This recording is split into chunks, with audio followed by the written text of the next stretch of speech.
अभी हम लोग पढ़े थे रासायनिक अभिक्रिया, पढ़ रहे हैं विभिन्न प्रकार की रासायनिक अभिक्रिया, जिसमें हम लोग पिछले वीडियो में पढ़े थे संयोजन अभिक्रिया और एक अपघटन अभिक्रिया। अभी हम लोग तीसरा पढ़ने जा रहे हैं एकल विस्थापन अभिक्रिया। इसको इंग्लिश में सिंगल डिस्प्लेसमेंट रिएक्शन कहते हैं। एकल विस्थापन अभिक्रिया इसको क्या कहते हैं? सिंगल डिस्प्लेसमेंट रिएक्शन इंग्लिश में कहते हैं। ये होता क्या है? तो यह वैसी रासायनिक, सुनिए ध्यान से, यह वैसी रासायनिक अभिक्रिया होती है जिसमें किसी यौगिक, परमाणु कह सकते हैं, किसी परमाणु या परमाणुओं को समूह से, ठीक ना, क्या होता है, किसी एक मतलब कि तत्व या यौगिक का क्या होता है, माने डिस्प्लेसमेंट होता है, विस्थापन होता है, उसको हम लोग क्या कहते हैं? एकल विस्थापन अभिक्रिया कहते हैं। ठीक है, उसको हम लोग क्या कहते हैं? एकल विस्थापन अभिक्रिया कहते हैं। ठीक है, लिखे, वह है रासायनिक अभिक्रिया जिसमें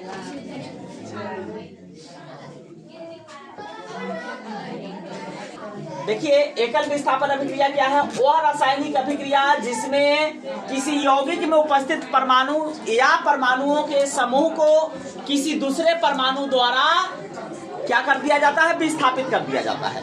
इसमें होगा क्या? कोई एक जो है ऐसा यौगिक होगा जिसमें किसी परमाणु को या फिर पूरे परमाणुओं के समूह को किसी दूसरे परमाणु द्वारा विस्थापित किया जाएगा, उसको हम लोग एकल विस्थापन अभिक्रिया कहेंगे। ठीक ना, सिंगल डिस्प्लेसमेंट रिएक्शन कहेंगे। रिएक्शन अब देखते हैं कैसे होता है। यहाँ जैसे मान लेते हैं, सुनिए ध्यान से, लोहे की एक कांटी को जब कॉपर सल्फेट के विलयन में रखा जाता, कॉपर सल्फेट का एक विलयन लेंगे, उसमें लोहे का एक कांटी या लोहे का एक टुकड़ा रख देते हैं। तो जैसे हम लोग लोहे का एक टुकड़ा रखेंगे तो कॉपर सल्फेट का जो विलयन है, CuSO4 का जो विलयन होगा, उससे कॉपर को क्या कर देगा? लोहा विस्थापित कर देगा। क्यों करेगा? क्योंकि हम लोग जानते हैं कि कॉपर की तुलना में लोहा अधिक क्रियाशील होता है। कॉपर की तुलना में लोहा अधिक क्रियाशील होता है, और जो अधिक क्रियाशील होगा वो तो मोर रिएक्टिव होगा, और वह सल्फेट जो है ऋणात्मक पदार्थ है, इसलिए ऋणात्मक आयन है, ऋण आयन है उस पर, तो इसलिए, और कॉपर पर क्या है? धन आयन होता है, तो कॉपर को क्या करेगा? विस्थापित कर देगा। ठीक है, देखिए रिएक्शन किस प्रकार होता है। जैसे लोहे की कांटी अर्थात फेरस, Fe को क्या बोलते हैं? लोहा बोलते हैं। Fe को क्या बोलते हैं? लोहा। हम बोले हैं लोहे के एक कांटी को या लोहे के एक टुकड़े को कॉपर सल्फेट के विलयन में अर्थात CuSO4 के विलयन में हम जब डालते हैं, ठीक ना, डालते हैं तो क्या होता है? रिएक्शन जब होता है तो ये जो लोहा है इस कॉपर सल्फेट के विलयन से, यह क्या है? आपको कॉपर सल्फेट है। क्या है? कॉपर सल्फेट है। तो इस कॉपर सल्फेट के विलयन से लोहा, ये विलयन है माने घोल है कॉपर सल्फेट का, और इसमें लोहे की कांटी जैसी हम लोग रखेंगे तो ये जो लोहा है, लोहा यह FeSO4 बना लेगा और कॉपर को क्या करेगा? विस्थापित कर देगा, इसको तोड़ देगा। ठीक है, और यहाँ बना लेगा क्या? FeSO4 बना लेगा। क्या इसको बोलते हैं? Ferrous sulphate. क्या बोलते हैं? फेरस सल्फेट बोलते हैं। ठीक है जी, इसको फेरस सल्फेट बोलते हैं, और इस कॉपर को बेचारे को क्या करेगा? विस्थापित कर देगा। CO बाहर हो जाएगा, विस्थापित हो गया। ठीक है, और ये रिएक्शन कंप्लीट हुआ। देखिए वह रासायनिक अभिक्रिया जिसमें किसी यौगिक में उपस्थित, यह यौगिक है कॉपर सल्फेट का विलयन है, और यह एक यौगिक है क्योंकि इसमें कॉपर है, सल्फर है, ऑक्सीजन है ना जी। तो ये यौगिक है, यौगिक में उपस्थित परमाणु या फिर परमाणुओं के समूह को किसी दूसरे परमाणु द्वारा, जैसे फेरस हो गया, लोहा हो गया, दूसरे परमाणु द्वारा क्या कर दिया जाता है? विस्थापित कर दिया जाता है। उसको हम लोग क्या कहते हैं? एकल विस्थापन अभिक्रिया कहते हैं। ठीक है, रिएक्शन यहाँ पे समझ में आ गया। तो यह जो है, अच्छा एक बात और याद रखना एग्जाम के लिए VVI, ठीक है, क्या इस कॉपर सल्फेट को क्या बोलते हैं? CuSO4 को क्या बोलते हैं? कॉपर सल्फेट को क्या बोलते हैं? नीला थोथा। कई बार एग्जाम में पूछ चुका है, इसी को बोलते हैं हम लोग नीला थोथा। ठीक है ना, इसको हम लोग नीला थोथा बोलते हैं। क्या बोलते हैं? नीला थोथा बोलते हैं। ठीक ना, और इस FeSO4 को क्या बोलते हैं? FeSO4 को क्या बोलते हैं? FeSO4 को क्या बोलते हैं? फेरस सल्फेट है ना, लेकिन इसका दूसरा नाम क्या है? हरा थोथा। हरा थोथा। याद रखना एग्जाम के लिए भी आई है। नीला थोथा तो कई बार पूछ चुका है 10th बोर्ड में। CuSO4 नीला थोथा, FeSO4 हरा थोथा। ठीक है, CuSO4 को कॉपर सल्फेट, FeSO4 को फेरस सल्फेट। समझ में आया बात? ठीक है, इसके बाद हम लोग नेक्स्ट रिएक्शन पढ़ेंगे उभय विस्थापन अभिक्रिया। कौन सा अभिक्रिया? उभय विस्थापन अभिक्रिया।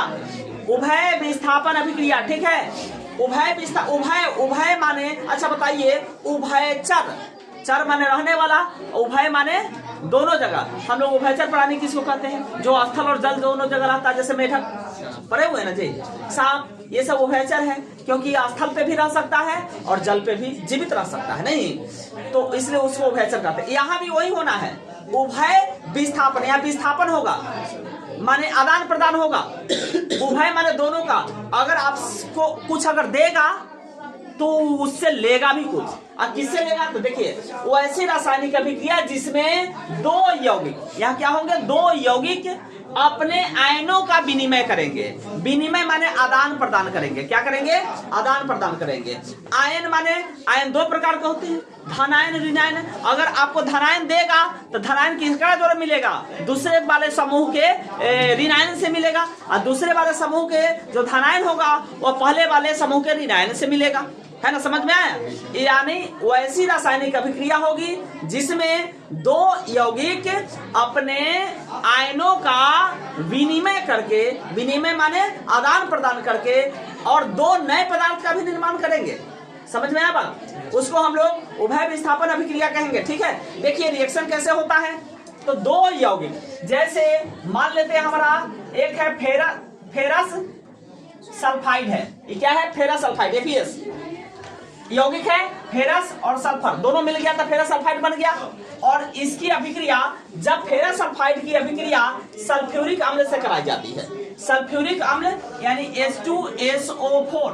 ठीक है, जब फेरस सल्फाइड की अभिक्रिया सल्फ्यूरिक अम्ल से करवाई जाती है तो होता क्या है? देखिए, होता क्या है कि यह जो है, अभी हम यह कैसा अभिक्रिया दर्शाएगा? तो उभय विस्थापन दर्शाएगा। कैसे? तो देखिए, हम क्या बोले हैं, जिसमें वो ऐसी अभिक्रिया जिसमें दो यौगिक, तो ये एक यौगिक है, ये भी एक यौगिक है ना जी, अपने आयनों का। तो इसमें आयन क्या है? Fe+ होता है और S- होता है, यहाँ पे H+ होता है और SO4- होता है। तो यहाँ जो धन आयन इसका है, इसके ऋण आयन से मिलेगा, माने FeSO4 बनाएगा। ठीक है, अपने आयनों का विनिमय करेगा, और इसका जो प्लस है इसके माइनस से मिलेगा। आया समझ में? इसका जो प्लस है इसके माइनस से मिलेगा। अब कितना इसका प्लस है क्या, वो उससे मतलब हमको नहीं है, केवल आयन से मतलब है। इसके पास जो धनायन है इसके ऋणायन से मिलेगा। ठीक है, H पर 2- होता है, तो उससे हमको मतलब नहीं है, हमको केवल मतलब है आयन से। इसका जो धनायन है इसके ऋणायन से मिलेगा, इसका जो धनायन है इसके ऋणायन से मिलेगा। समझ में आया बात? यानी दो यौगिक अपने आयनों का विनिमय करेंगे। विनिमय माने आदान प्रदान करके, और क्या करेंगे? दो नए यौगिक का भी निर्माण करेंगे। कैसे? तो देखिए, FeSO4 बना लेगा, यहाँ बना लेगा आपको FeSO4 बना लेगा, और प्लस में क्या बनाएगा? यहाँ देखिए, इसका जो H2 है इसके S से, माने H2S।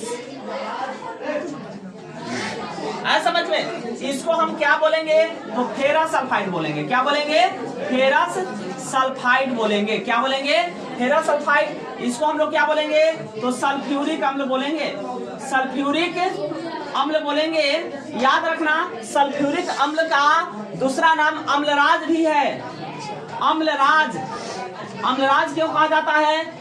इसको अम्लों का राजा कहते हैं। ठीक ना, सल्फ्यूरिक अम्ल को अम्लराज भी नाम है, अम्लों का राजा कहा जाता है।